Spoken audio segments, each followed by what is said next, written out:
He's the most magnificent natured horse. He's a gentleman, but the time he walks out of his box, all he wants to do is just stand on his hind legs.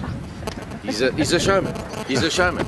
Master of My Fate is die gunsteling perd om vanjaar se J&B Met perdejokkie in Kaapstad te wen. Hy is 'n 4 jaar oue hingsvul wat al 6 agtereenvolgende resies gewen het, maar soos sy afrigter Dennis Dreyer sê, is hy 'n bietjie van 'n windmaker. Dis ook sy eerste J&B wedren. Om enige perd in 'n resies te ry, het jy 'n jokkie nodig. Cormack is al oor die 23 jaar lank 'n perdejokkie en hy gaan poog om Master of My Fate oor die wenstreep te kry. Vir hom begin 'n tipiese dag in die Kaap, so ongeveer 4:45 in die oggend. Yeah, I wake up at 4:45 in the morning, and I'm here by about 6:45. You know, the obvious reason, it's a lot cooler for the horses to do their exercise, and to work them in this sort of heat. You know, it takes a lot out of them. But that's obviously why we have to get up so early.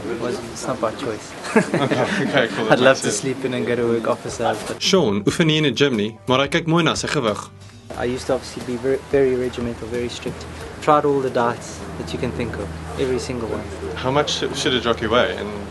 It varies. You know, the bottom weight is basically structured at 52, and the top weight is structured at 60. A lot of us go the whole day without eating on a race day, so you're hot and you sort of burnt up a lot, and you actually just want to put some liquid back. You're actually not hungry. Die klere wat 'n jokkie dra, moet ook uiteraard baie lig wees.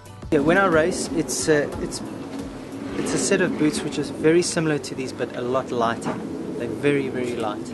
They're made of a patent leather. You know, they probably weigh 300 grams, if that. Pretty basic that we all wear white set of breeches. Everything is light to obviously to help us, you know. Sean het geen vreemde rituele vir 'n wedren nie en die atmosfeer tussen die jokkies is heel gemoedelik. You chat a lot, and there's a lot of talk about certain horses, and a lot of talk about races that have just been run too, you know.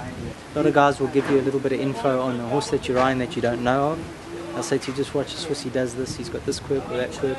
There's a little bit of banter, and listen, there's a little bit of, there's the odd temper that flies every now and again. It's unfortunate that it's so competitive, because that does portray into the jockey room, you know. Die race self is binne minute verby, maar dit kan die langste tyd vir 'n jokkie wees.